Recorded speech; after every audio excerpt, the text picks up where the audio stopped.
Good morning.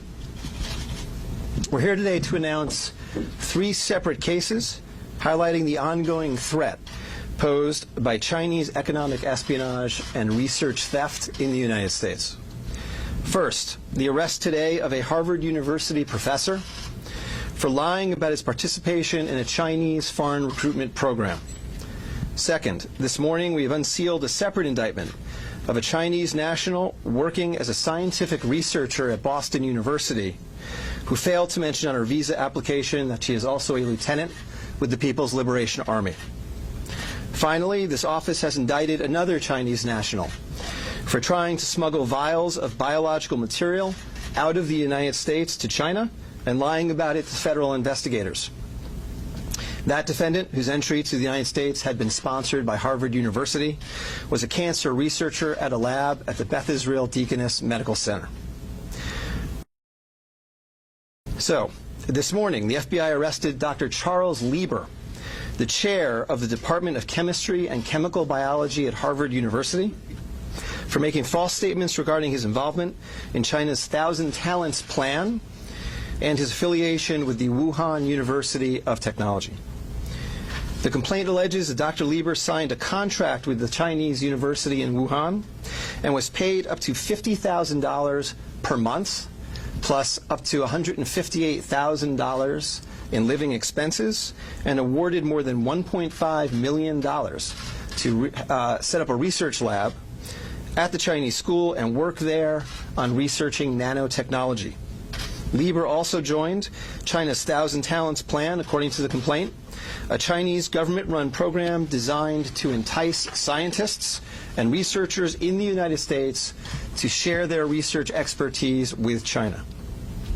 At the same time, Dr. Lieber was receiving U.S. grant funds from the Department of Defense and the National Institutes of Health.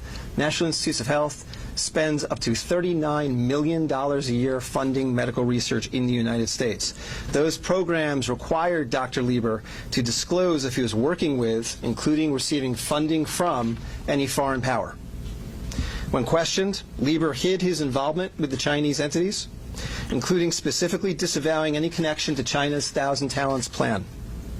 Meanwhile, based on the complaint, it appears that China paid Lieber hundreds of thousands of dollars over the years for his involvement with the Chinese entities and for his work on research for Chinese gain. Also today, a federal grand jury indicted Yanqing Ye, a Chinese national, with lying on her J-1 visa application, making false statements to Customs and Border Protection, conspiracy, and being an unregistered agent of the People's Republic of China. According to court documents, Ye is a lieutenant in the People's Liberation Army, but she concealed her military connections while employed as a researcher at Boston University's Department of Physics, Chemistry, and Biomedical Engineering Center for Polymer Studies. The indictment alleges that a colonel in the People's Liberation Army and other military officers from the Chinese National University of Defense Technology gave Ye numerous assignments while she was in the United States, such as conducting research, assessing U.S. military websites, and sending documents and information back to China. In April 2019, Ye was questioned by customs officers at Logan Airport on her way to China. According to the indictment, she lied about her involvement with Chinese military projects. A border search of her electronic devices showed that Ye had compiled information for the People's Liberation Army about 2 U.S. residents with expertise in robotics and computer science. Lastly, last week this office indicted Zheng Zhaozhang, a Chinese national sponsored by Harvard University who was doing cancer research at the Beth Israel Deaconess Medical Center.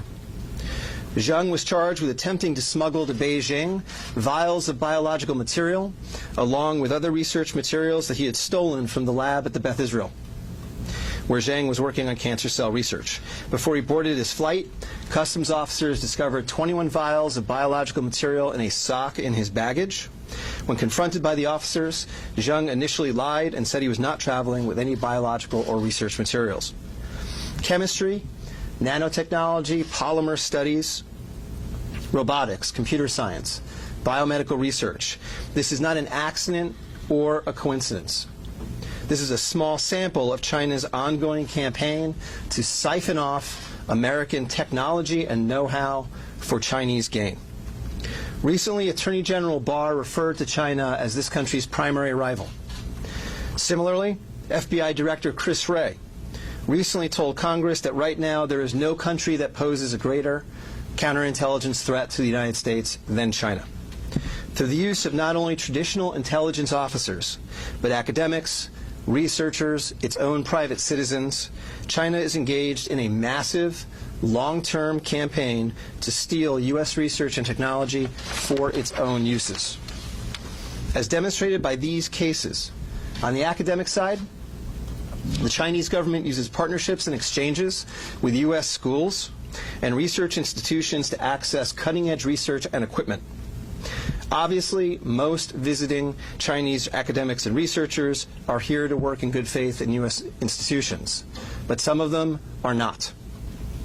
Some number have been incentivized by the Chinese government, either through the use of money or other means, to gather U.S. research and smuggle it back to China. Because of the sheer scope of this threat, a year ago, the Attorney General created the China Initiative at the U.S. Department of Justice, designed to prioritize and aggressively prosecute Chinese economic espionage and theft of intellectual property. The cases we are announcing today are part of that effort. Boston is an especially attractive target for this kind of exploitation, and universities and research institutions and tech companies in this area must become sensitized to this threat. Our community benefits greatly from the diversity and talent of international visitors and our partnerships with foreign institutions.